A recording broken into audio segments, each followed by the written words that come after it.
Hi everyone. Apologies for the angle. I just got set up with a new laptop and thought I had it sorted, but no, using a different webcam.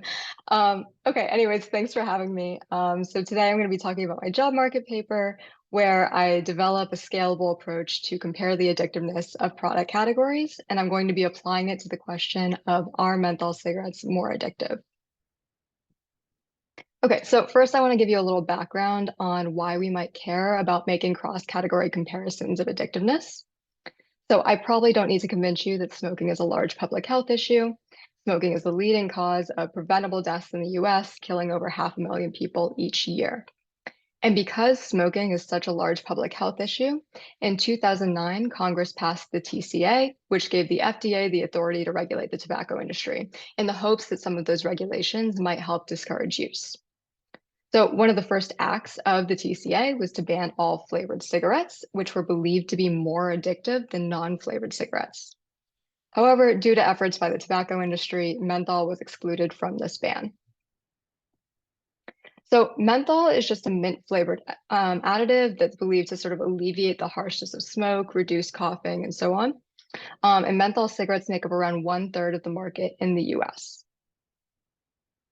You might be familiar with menthol due to debate over the FDA's recent plans to ban the sale of menthols, and that was announced just last year. It hasn't yet been enacted.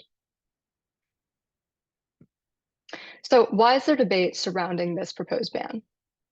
Well, menthol cigarettes are disproportionately consumed by several marginalized communities, notably including Black Americans. So starting in the 1960s, menthol companies targeted the Black community through ads like the one we see here, giving out free and discounted menthols in Black neighborhoods and even sponsoring Black leaders. And so all of these marketing tactics led to the popularity of menthols among the Black community today.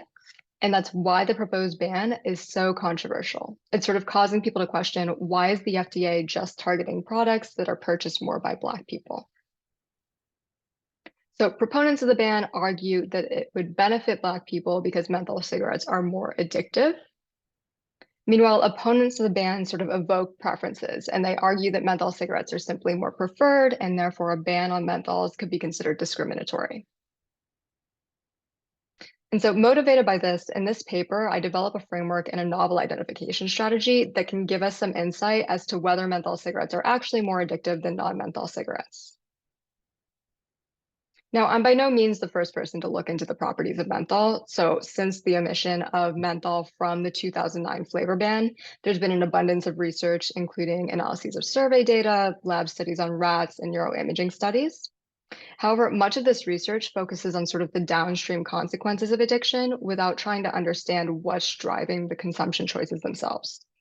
So, for example, analyses of survey data have found that menthol smokers are less likely to quit the category. And this result is often cited as evidence of higher levels of addiction. However, I'm going to show you that quitting behavior doesn't necessarily follow from addiction. It could also just follow from, strong preferences. So in this paper, I'm going to be using data on human cigarette consumption and borrowing ideas and frameworks from marketing and econ to actually add insight into what's driving some of these results from the literature. Now, much of the work on addiction and marketing and econ stems from Becker and Murphy. So most relevant is a recent stream of structural work estimating demand under this model of rational addiction. So these models are often tailored to a focal category, with the goal being to predict the effects of a price change on consumption. And my paper differs from this work in that my goal is to understand the extent to which consumption is driven by addiction in different product categories, rather than to account for addiction with the aim of estimating unbiased price elasticities. So for my specific goal of making these cross-category comparisons, I develop a strategy that doesn't rely on price data, and I do view this as a substantial advantage because prices aren't observed in popular databases such as Nielsen HomeScan, and imputing those prices often requires a restriction in sample size. And beyond not needing price data, I also don't need to deal with discretizing quantities or identifying stockpile purchases for reasons which I hope will become clear. So all of this makes my framework very scalable, which again is ideal because I'm trying to not just study a focal category, but I want to make cross-category comparisons. Now, this paper is more closely related to the literature on consumption capital theory and state dependence. So very broadly, state dependence just refers to a situation in which an outcome depends on past factors or choices. And so in marketing, we typically think of this in the context of brand choice, specifically referring to the effects of last brand choice on current brand choice. Now, my paper is more heavily inspired by work by Bronnenberg et al. That applies something called consumption capital theory to the questions of brand and category choice. So one of the key differences between this and the state dependence literature is that they allow for a longer history of brand and category choices to affect your current brand and category choice. So similar to this work, I'm going to be allowing for more than just last period's consumption choice to affect consumption. And I differ from this work in two key ways. So the first is that rather than thinking about the extensive margin, so which brand or category to choose, I'm going to be thinking about the intensive margin, so conditional on being within a category, how much do you consume? And the other key difference is my source of identifying variation.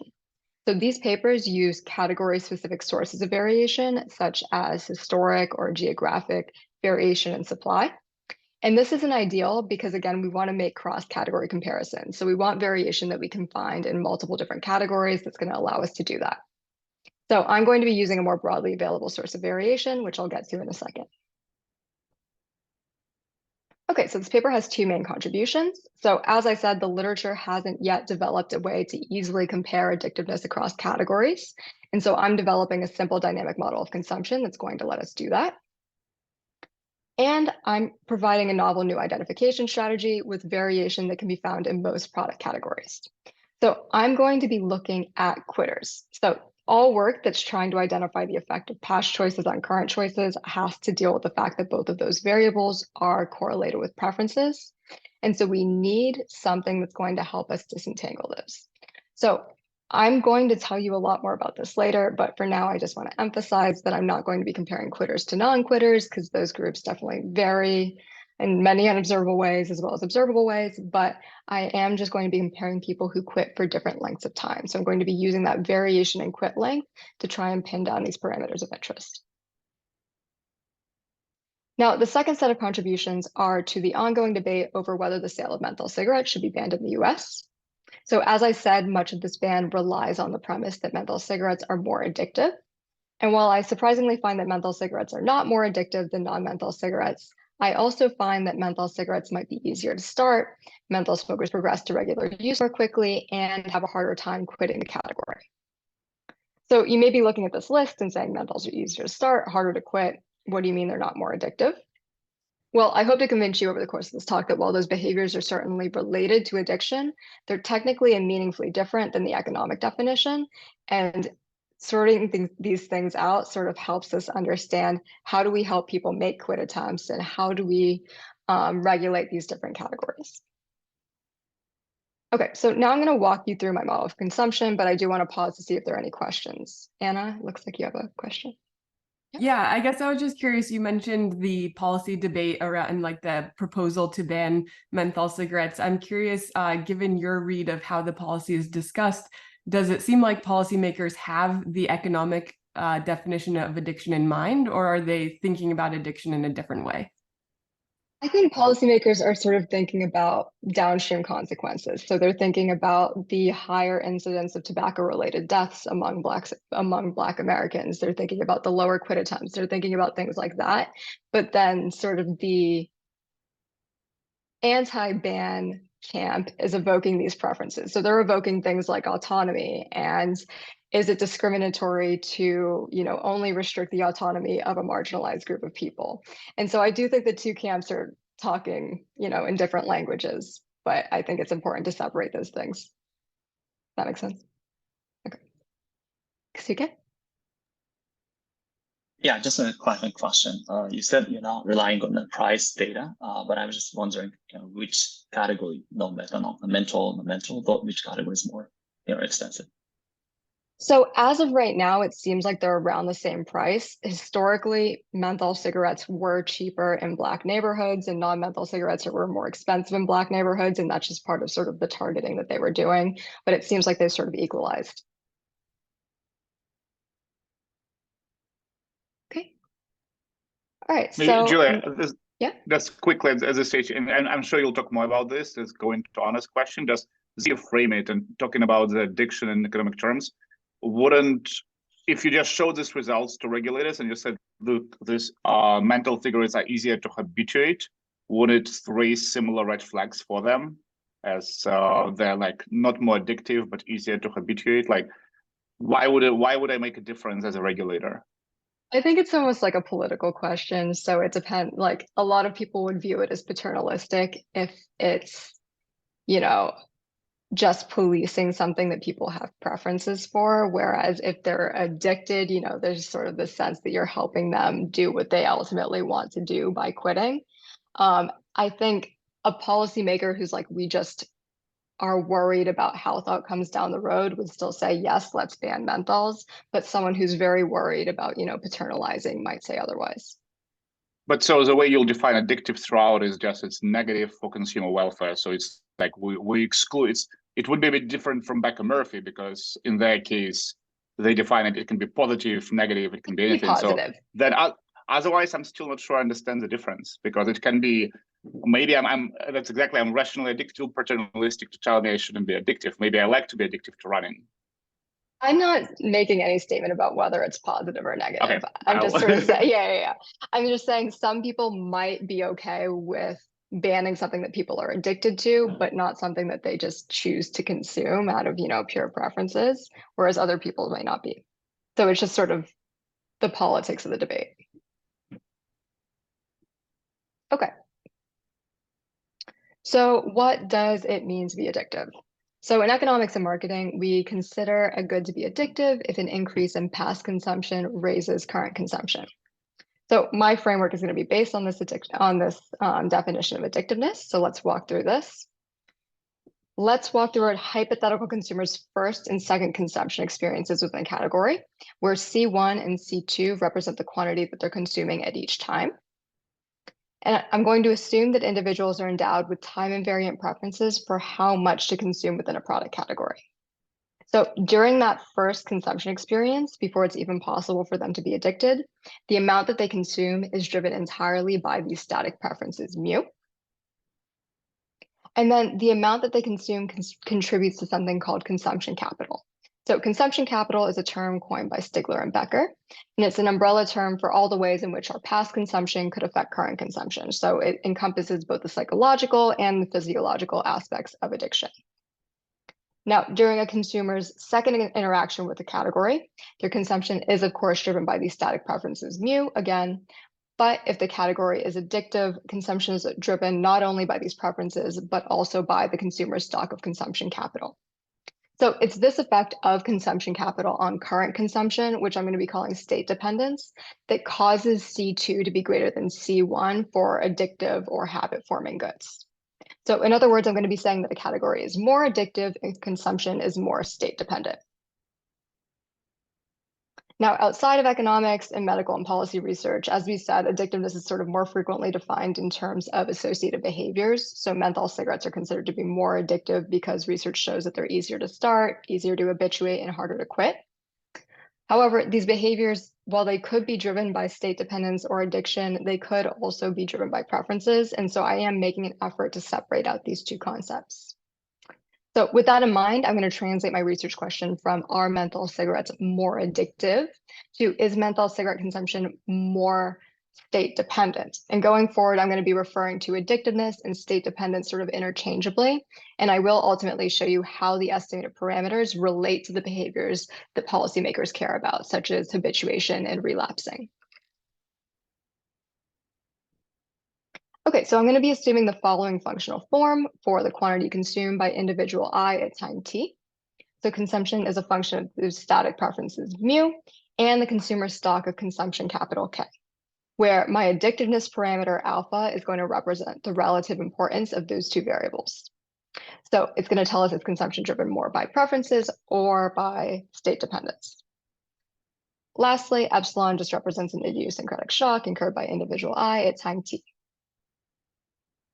Okay, so what exactly is consumption capital stock? So this is unobserved, but it's going to be assumed to evolve deterministically according to this equation too. So it's a weighted average of last period's consumption capital and last period's consumed amount. So let's go ahead and build on this little diagram that I showed you earlier. So at time 3, the consumption capital stock is a function not only of C2, what you consumed, but also of K2, your stock of consumption capital. So delta, which I'm going to be calling the accumulation rate and sort of the depreciation rate interchangeably, is going to tell us the relative importance of those two things. So a high delta tells us that consumption capital accumulates more quickly while you're consuming, and it depreciates more quickly while you're not consuming. Okay, so what are the implications of addictiveness in this model? So alpha actually has a very intuitive interpretation. So first, I want you to consider what you would consume when you first enter a product category. So in expectation, setting consumption capital equal to 0 because it's not possible for you to be addicted. There is no experience with the category. What you consume is just 1 minus alpha mu. And I'm going to be calling this expression baseline demand. I want to compare this to steady state demand, so the stable amount that you consume once you're fully habituated within a product category. So through some simple algebra, I can show that steady state demand is just equal to mu, so the ratio between steady state demand and baseline demand is 1 over 1 minus alpha. So this ratio is clearly increasing in alpha, so this just tells us that the more addictive a category is, the greater the ratio between what you end up consuming and what you started out consuming when you first entered that category, which can be sort of reflective of your true preferences. So as an example, here I'm graphing consumption over time for a hypothetical addictive category. So a consumer enters the category at some baseline level, 1 minus alpha mu, and then as they accumulate that consumption capital, they converge to a steady state. And then in the blue points, I'm showing a category that consumers have the same sort of baseline demand for, but this category is less addictive, and so they converge to a lower level. So in other words, this is just saying that addiction is inflating consumption above baseline demand. And clearly, if we were to know both baseline demand and steady state demand, if we could just like observe this trajectory from start to finish for a consumer, we could infer the level of addictiveness. The problem is that we more frequently just observe consumers at steady state. So what can we learn from this? Okay, so the answer is not much. And to convince you, I want to look at 2 more hypothetical categories for which we observe the same levels of steady state, but which vary in terms of those alpha and delta parameters. So the blue dots now show the case for a less addictive category that's consumed at the same amount in steady state because consumers have higher baseline demand for it. And similarly, we can toggle that accumulation rate. So now consumers have the same baseline demand, but they accumulate consumption capital more quickly, and so they habituate more quickly for this green category. So consumption for each of these categories looks exactly the same in steady state. We don't know which category is more or less addictive. We don't know which category consumers habituate more or less slowly in. But consumers clearly have very different dynamic properties within these categories. So in order to identify the parameters that govern those dynamics, we need something that's going to nudge people out of their steady states. Okay, so how am I going to identify these parameters? Julia, I have a conceptual question. So does the framework work with negative state dependence? So like stockpiling? No, as in, say, the consumption capital is say I get tired of consuming something, so the consumption capital is actually negatively affecting my consumption. Does the framework still work, or would you use a different framework? I think that would just play out in that it's sort of less addictive. Like maybe you go through phases, but the level at which I'm aggregating to, which is going to end up being a quarter, I don't think you would capture sort of those fluctuations. So I think it would just look like a smaller magnitude on that state dependence parameter. But I think this model would still sort of work. It would just give you a little less insight. Like you wouldn't realize that people are like binging, falling out of it, binging, falling out of it. Okay, thanks. Kasuke? Yeah, so I have 2 questions. One is like a micro foundation of this differential equation model. The model behind the utility maximization model behind these equations are like general enough to capture like price, different price sensitivities or different levels of heterogeneity. You do have any thought about what kind of micro foundation can lead us to these equations? That kind of related question. The second question is, I guess here the consumers are maximizing category by category, right? But I think the general micro foundation model might be within the budget. I'm gonna think about I'll allocate budget across the menthol and non-menthol and other Right. aspirations. Okay. So about So- sort of these like cross-category consumption, Yeah, I am going to exactly. talk a little bit Exactly. more about Okay. that in a few slides. So I will come back to you and see if that answers your question. But these do seem to be like largely independent categories, and I'll show you some descriptives. I haven't, microfounded this yet, but ideally, what this would look like is just someone gets less utility from consuming more as time goes on, things like that. But again, I haven't taken any stance on, whether addiction is utility accruing or not. Yeah, thanks. There's also a question from the audience, but you can save it for later when we talk about your actual amphigraph applications. The question is asking about whether you consider socioeconomic factors related to the marginalized communities as reasons for, addiction or consumption. Yeah, absolutely. So all of my results are going to be based off of selection into the category. And so, as I said, the people who consume menthol cigarettes are more likely to be Black, they're more likely to be women, they're more likely to be LGBTQ. And so these are very different populations. Eventually, I would love to sort of estimate these parameters for different demographic groups and sort of compare Black people who smoke menthols to Black people who smoke non-menthols and like age groups to age groups. And so I would love to do that eventually. For the time being, I'm just comparing sort of the overall population within menthols to the overall population within non-menthols. Okay. Okay, so how am I going to identify these parameters? So let's walk through a little thought experiment. Consider two identical people who've been consuming within a category for long enough to have reached their steady state. They know their preferences. There's no learning involved here, okay? And then I'm going to randomly assign them to either quit a category for 1 or 2 time periods. So a 2-period quitter is marked by those big orange dots, and they are assigned to quit for periods -1 and 0. The 1-period quitter is the little black dot, and they're assigned to quit for just period 0. I'm then going to compare consumption once both people have returned to the product category. So in that first post-treatment period, the 2-period quitter's stock of consumption capital should be lower than the 1-period quitter's stock because they had that one additional period for it to depreciate. And so that should result in an immediate difference in the quantity consumed. And then as consumption capital reaccumulates, the difference between the 1 and the 2-period quitters should start to dissolve.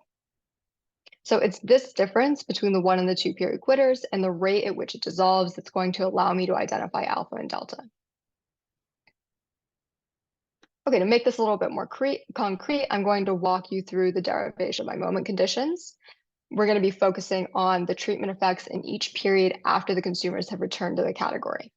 So in each period, the difference in the amount consumed is simply the difference in the stock of consumption capital K, weighted by that state dependence parameter. So in the first post-quit period, the effect on K is only determined by the accumulation rate delta. So here I'm showing consumption capital stock during that first post period for the 1 and 2-period quitter, put in terms of their consumption capital stock at the time of the quit. So at period 0 for the 1-period quitter, at period -1 for the 2-period quitter. So for both quitters, they consumed nothing during the quit attempt. So C0, C-1, and C0 all fall out of the equation. And so the difference between consumption capital stock for the 1 and the 2-period quitter comes out to this expression. And if we assume that both the 1 and 2-period quitters were at steady state prior to the quit, this simplifies down to this. Okay, so we have our expression for the difference in consumption between the 1 and 2-period quitter in that first post-quit period. And I want to spend some time on this period because it's a very simple calculation and it has really clear implications. So if this effect is less than 0, that means that alpha must be greater than 0 and delta must be less than 1. So this is just very intuitive. This is just saying that if 2-period quitters consume less than 1-period quitters when they return to the category, this is saying that consumption depends on past consumption in some positive way. And also that consumption capital stock doesn't depreciate so quickly that there's no difference between the 1 and the 2-period quitters. So I think this conceptualization is pretty nice because it does provide just a very simple non-parametric test that we'll come back to later for whether consumption in the category depends on past consumption. And it gives us sort of an upper bound on that accumulation rate delta.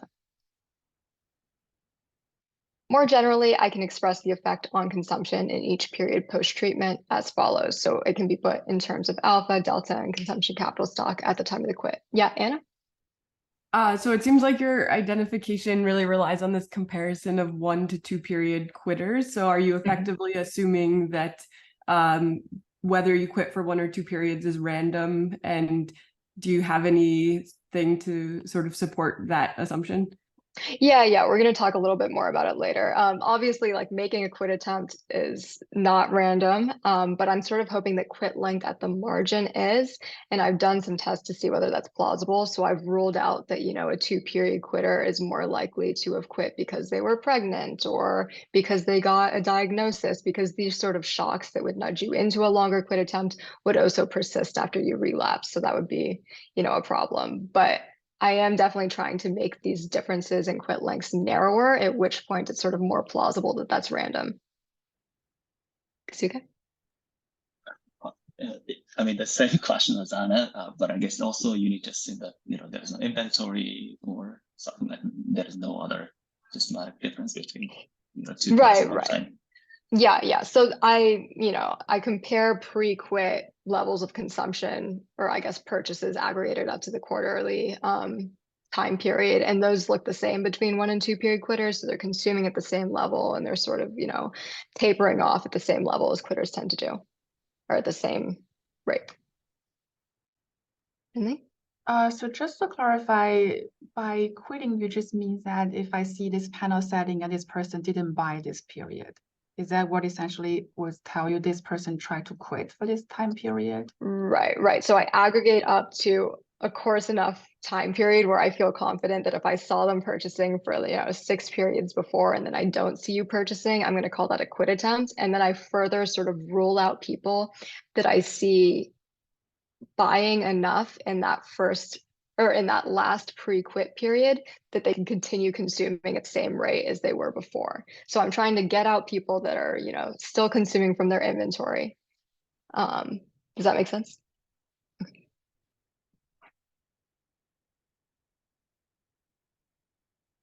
Okay, so revisiting this graph, and we're still sort of just like in the conceptual portion of this talk, but I feel like we want to push forward into the data, so I will go quickly. But basically, each of these differences between the 1 and the 2 period quitters, I'm going to be taking as the effect of an additional period without consumption over time. And those effects can be put in terms of these parameters of interest. I do just want to emphasize that I need to observe multiple post-treatment periods for identification. So here, the green and the pink dots show the predicted effects by 2 different combinations of alpha and delta. So compared to the green category, the pink category is more addictive, but consumption capital K depreciates more slowly. So although these predicted effects are the same in the first post period, they have different trajectories going forward. So given that I observe multiple post periods, I can identify alpha and delta. Okay, any more questions on sort of the conceptual, like motivational section of this before I get into data? No, okay. There's one question from the audience, but I think it's on the data part, is about can they purchase from other stores? But I think you can push that when you talk about the actual data. Sorry, can they purchase from where? From other stores. Oh, so I'm going to be using Nielsen Home Scan. Yeah, perfect segue. So we observe a wide variety of purchase channels. So we see gas stations, convenience stores, and that is particularly important for cigarettes because most of the cigarette purchases aren't happening at grocery stores. And I also observe quantities and prices paid for all products. And so these are identified by unique UPCs, and I can classify each of those UPCs within the cigarette category into either menthol or non-menthol using a supplemental products file provided by Nielsen. So that's what's allowing me to identify menthol and non-menthol cigarette smokers. This is actually a category that's pretty nice to use Nielsen data for because it's not like food away from home is a very big problem with cigarettes. People are buying, and I assume, they're borrowing at some rate, but the majority should come from what they're purchasing at the store. Okay, so now I'm going to show you a few quick descriptives, replicating some of the important findings from the menthol literature. And I want to talk a little bit about who menthol and non-menthol smokers are in a bit.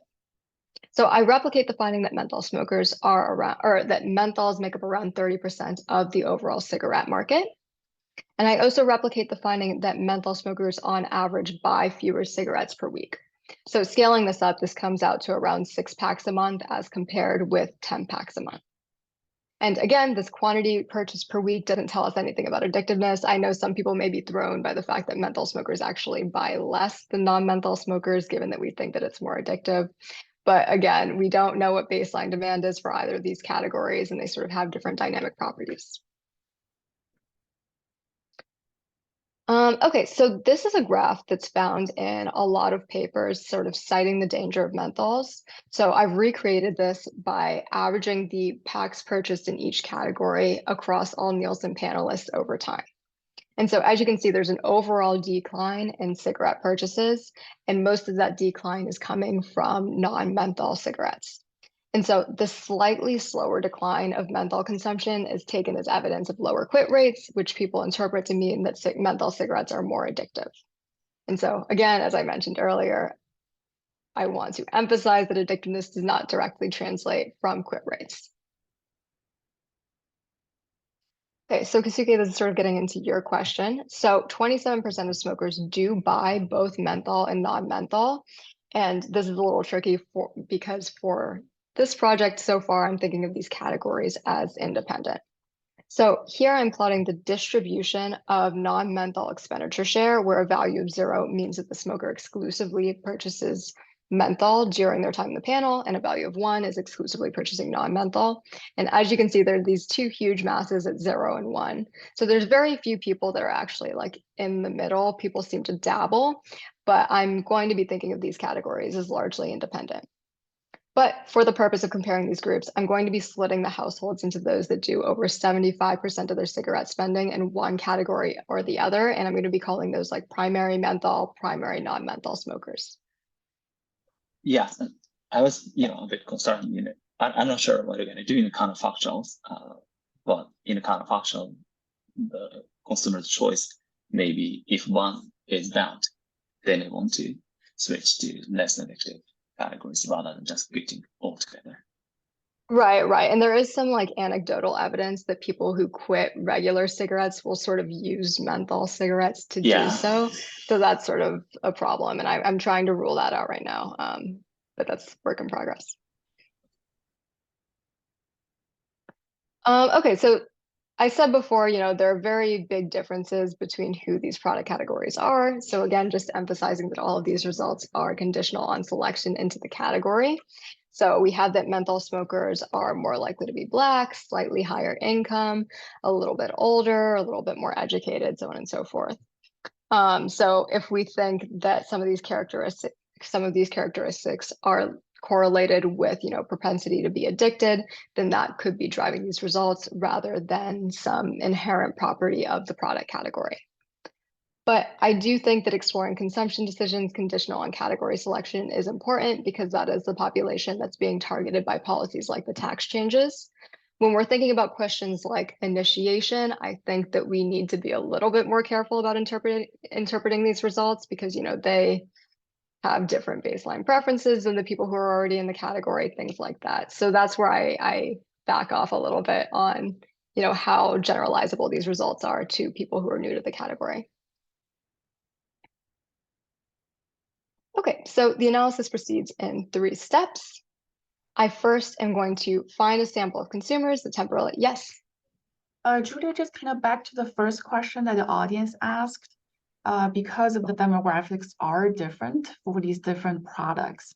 So I guess the question that the person was trying to ask is, how much can you say about, is this the difference in the product or the type of people who consumes the product? So it's the different level of addiction coming from the type of people that are different consuming each products. Yeah, right now I can't disentangle the two.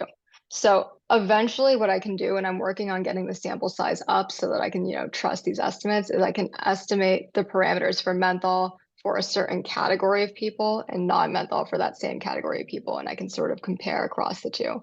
So if we think that older people are maybe less susceptible to being addicted, we can say, let's look in this top decile of ages for menthol and top decile of ages for non-menthol and see if that result still holds. But at the moment, this Yeah. is some combination of category properties and population properties. Yeah, I guess the easy way is to like reparameterize that with as a function of the demographics that you see. Yeah, that's a way. Okay. So after I find my quitters, I am going to compare quitters of different lengths to each other in order to identify the effects of an additional period without consumption. And then I'm going to use those effects to estimate the parameters of interest. Okay, so starting with the quitters, we've already spoken a little bit about this, but ideally we would observe consumption data and we would be able to say, I see you consuming for this amount of time, you drop to 0, that's definitely a quit attempt. Unfortunately, what we observe is purchase data, and so this is kind of problematic because consumers stockpile and they particularly stockpile cigarettes. So here I'm showing the distribution of packs purchased per trip. And there are these huge masses at like 10, 20, 30, 40. So that's people buying cartons of cigarettes. So if I'm looking just at gaps in reported purchases in order to identify quits, I'm likely identifying a lot of quitters who are actually just consuming from their inventory. So I don't want that. So in order to take purchases as a measure of consumption, I'm aggregating the data up to the quarter level. And I'm saying, if I observe you purchasing in at least 6 consecutive quarters, and then I see you drop down to 0 for at least 1 or 2 quarters, I'm calling that a quit attempt. Okay, so the next step in my approach is to use the selected quitters in order to identify the effect of a period without consumption. Now, again, these effects are only unbiased under the assumption that quit length at the margin is random. So ideally, we would be comparing consumers with very small differences in quit length. So I would love to be comparing a consumer who quit for 1 quarter to someone who quit for 1 quarter plus 1 day, because then we can just sort of say, you know, the 1 quarter quitter had a bad day 1 day sooner than the 1 quarter 1 day quitter. And so that feels very random.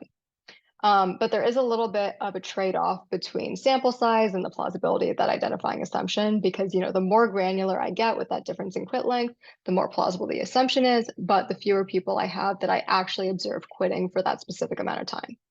So I am fine-tuning this right now, but for now, I am comparing individuals who quit for 1 quarter to those who quit for 2 quarters.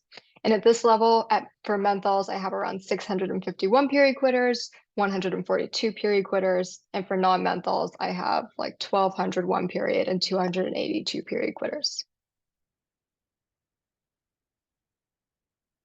Okay, so I have done some work to check whether my identifying assumption is plausible, and we're going to get to that in a couple of slides. But first, I just want to show you evidence of the variation that I'm going to be exploiting, and then we'll circle back to that. So I'm going to be using generalized synthetic control to estimate the effects of an additional period without consumption. So this method allows you to impute a counterfactual for each treated unit in each period post-treatment. So for each 2-period quitter, the effect of an additional period without consumption is calculated as the difference in what they consumed that period, so that's what we observe in orange, and what they would have consumed if they only quit for 1 period. So we observe these orange dots, we're imputing these little black dots, and then we're taking the difference between the two as the effect of an additional period without consumption. Okay, so here are the average estimated effects that I get by comparing my real 2-period quitters to the control group constructed from 1-period quitters. And the patterns are the same for both categories. So during that pre-quit period, 1 and 2-period quitters satisfy the parallel trends assumption, so there's no difference. They both drop down to 0 for the duration of the quit, which on this graph is just period 0. And then we see the largest effects in that first post-quit period, and then we sort of see a slow reversion back to what the 1-period quitters are doing. Okay, so in these graphs, we do see menthol consumption reverting more quickly, and I think the gut reaction to this is that the effect of an additional period without consumption an additional period without consumption wears off sooner. So it seems like menthol cigarettes are more addictive. But again, each of these effects is not only a function of addictiveness, it's also a function of those static preferences and that accumulation rate. What we can use these graphs for is just a simple non-parametric test for the presence of addiction. So as I said before, a negative effect tells us 2 things. It's telling us that consumption is state dependent, and it's telling us that it takes more than just 1 period for that consumption capital stock to completely depreciate. So this step is just a good gut check, And we need there to be at least that first period effect in order for this identification strategy to work. Okay, so the main identifying assumption here is that trends in consumption aren't correlated with treatment. So in other words, a 2-period quitter wouldn't have lowered consumption by more than the 1-period quitter if they hadn't had that additional period without consumption. So I do some standard tests to see whether this is plausible. So I confirm that the 1 and 2-period quitters follow similar pre-quit trends and consumption levels. And I also compare them on observables. So are they within a category? Are 1 and 2-period quitters looking about the same on race, income, education, things like that? So those all check out. I think the more concerning threat to this identification strategy is whether the 1 and 2-period quitters are quitting for different reasons. So for example, a 2-period quitter got some sort of life event shock, such as a pregnancy or a diagnosis that caused them to quit for longer. And that's also going to further depress demand in that post-quit period. So I've done some things to rule this out, and Nielsen just released the ailment survey that is going to help quite a bit because they ask questions about cancer diagnosis, things like that. But for now, I've looked into whether household size is likely to increase in the next year, with the idea that if you were pregnant, then maybe you would report a slightly larger household size the next year. And that's not happening among 2-period quitters. And I've also ruled out differential attrition, with the idea being that if you got a diagnosis, maybe you're more likely to leave the panel sooner. And I'm not seeing any difference between how many years you participate in the panel between the 1 and the 2-period quitters. So there is a question about the data from the audience, and the question is asking for households that stop buying cigarettes. So the quitting period, are they reporting other purchases? So I guess the concern is, are they just stop reporting, or are they? I require that I still observe them, spending on groceries, things like that.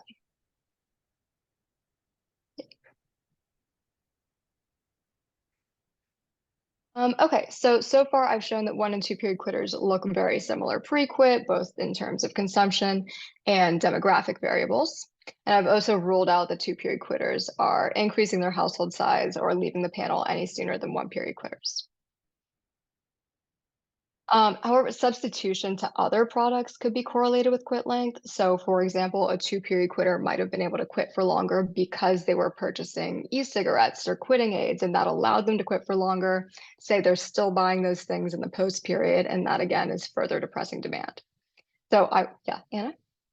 I guess I'm just still struggling to think about like what creates randomness because you're using a period as a quarter, which is quite a long time. And so it's just hard to think about like, is there really not some difference in baseline commitment to quitting across these two people that may not be driven by a health shock, but it's still about like, well, I chose to stop smoking for an additional quarter, 3 months. I have more motivation to at least decrease my consumption. Maybe I failed and I go back to the product, but I'm still trying to reduce. And so I'm going to be likely to smoke less going forward. Yeah, no, you're totally right. I'm never going to be able to account for differences in sort of unobservable motivation. I think the best that I can do is just getting this from a quarter to something like a week. And then I think that'll be more believable, in addition with all of these tests that I have, and also looking at the ailment survey. So I think that's going to help, but I agree. Right now, I am a little worried that there's sort of unobserved motivational differences. Yeah. I guess I just feel like in some ways I like that you use a quarter instead of a week, because if it's just a week, there's so much, like having looked at the cigarette purchase data myself, I know there's a lot of periods where, there's just a gap in purchases. And do we really think the person was trying to quit, or what was driving that? Maybe they, and so I guess going back to kind of your motivation from the very beginning about how it's a positive that you don't rely on price variation, say what might be more compelling is if you had some other kind of variable that was moving around that you show is like a supply side variable or something that you show is sort of correlated with the quit duration. Like if prices increase more in a certain market or something, and that could be driving why some people are choosing to kind of not smoke for 2 periods versus 1. Maybe that would introduce other endogeneity concerns. I'm just trying to think about like something that would create this exogenous variation in the quit duration. Right. No, I like that. But going back to the first thing you said, I agree. I wouldn't want to just look at like a 1 week gap and call that a quit. I'm thinking more just like I have a quarter long gap and then I'm comparing that to someone with a quarter plus 1 week. So it's still sort of like as sure that that's a quit as I ever was, but then the randomness of that quit length is a little bit more plausible. But I like that idea of looking for, supply side reasons why that might move around. Okay, so what was I saying? Oh, okay. So a little worried that 2 period quitters are substituting to other things. So here I'm showing the share of 1 and 2 period quitters for menthol and non-menthol that ever buy e-cigarettes or quitting aids. And as you can see, it's actually very low.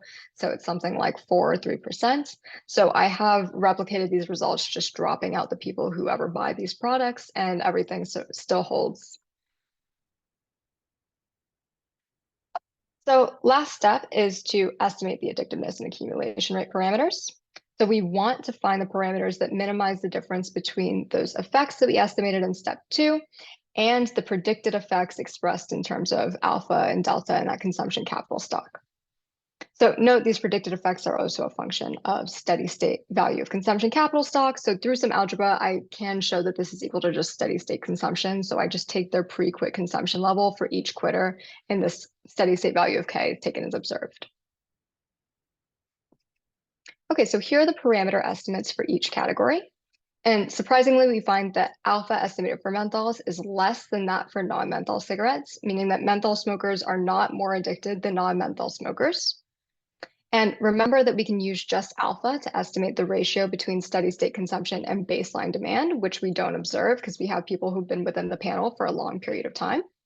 And so doing this, I find that steady state consumption is around 4.2 times greater than baseline for non-menthol cigarettes, whereas it's only 2.2 times greater than baseline for menthol cigarettes.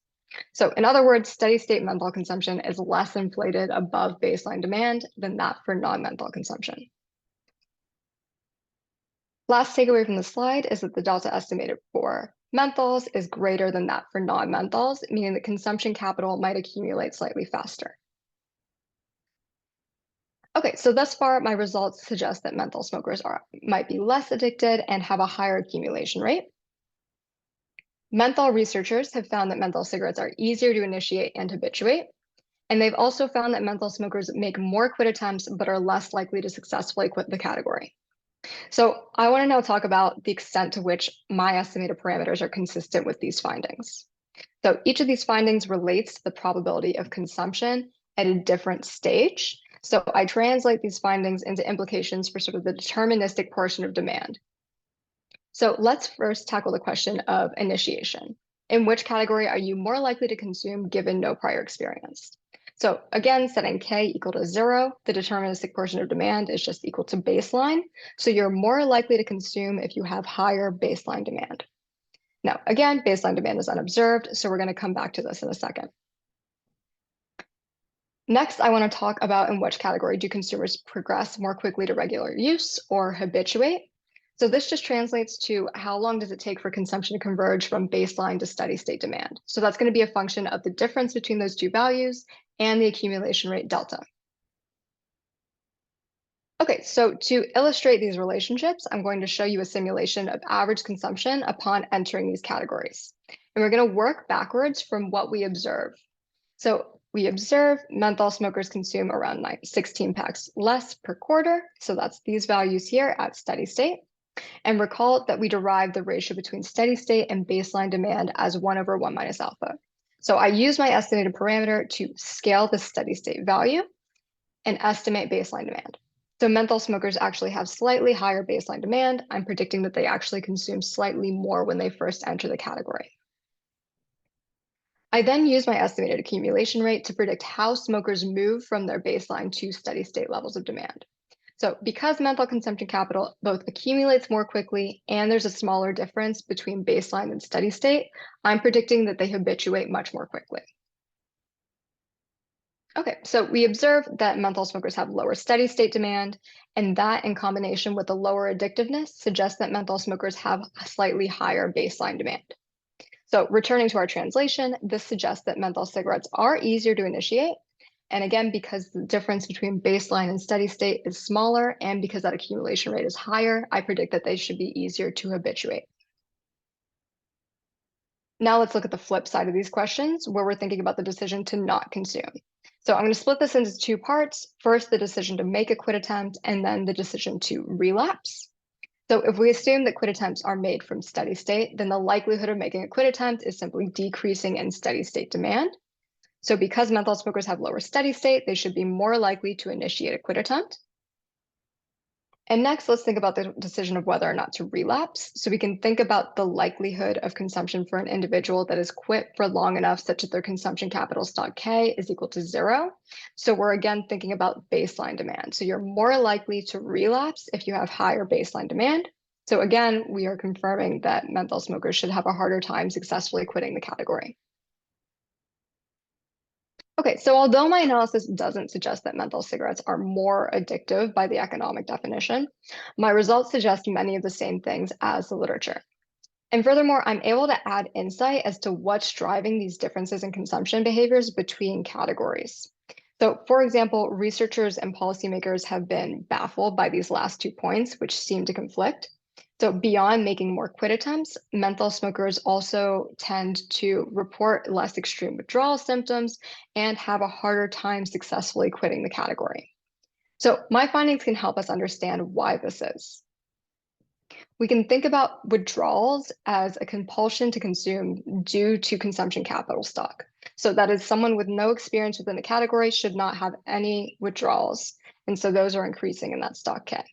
So here I'm simulating the depreciation of consumption capital for each category during a quit attempt. And we can see that the stock for menthol is always lower than that for non-menthol, due in part to the lower steady state amount, but also due to the slightly faster depreciation rate. So returning to our puzzling set of facts that menthol smokers make more quit attempts, report lesser withdrawal symptoms, and yet are less likely to successfully quit the category. The reason why these points seem to be conflicting is that people assume that the higher rate of relapse is driven by addiction, but I'm able to reconcile these findings by showing that the higher rate of relapse is actually driven by preferences. And so this has important implications for how we tackle quit attempts for each of these populations. So quitting aids have been shown to be less effective for menthol smokers. And I believe that these results suggest that that's because they're targeting consumption capital. So they're targeting the addiction mechanism, which isn't actually the problem. So they need to be targeting the preference side of things for menthol smokers. So they're smoking it because they like it. They're smoking it because they believe it to be healthier or whatever. So it's not, the physiological component that is driving these higher rates of relapse. Okay, so in conclusion, what I've shown here is that thinking about vice good consumption is very complicated, and I'm simply trying to provide a tool to inform the debate and add insight as to where these properties of menthols are coming from. And more broadly in this paper, I believe I've created a framework that can help us compare habit formation and addictiveness across different product categories. And this framework is very easily scalable with few data requirements. And beyond that, I'm using a very broadly available source of variation that can be used in most product categories. I think there are other categories where we care about the properties of addiction and habit formation, and the generalizability of this approach opens the door to a lot of new questions. That's all I've got. Thank you. Any other questions? Great. Thank you so much. I think I'll just stop recording. And then for anybody who want to join for the informal discussions, please stick around and I'll promote you to panelists.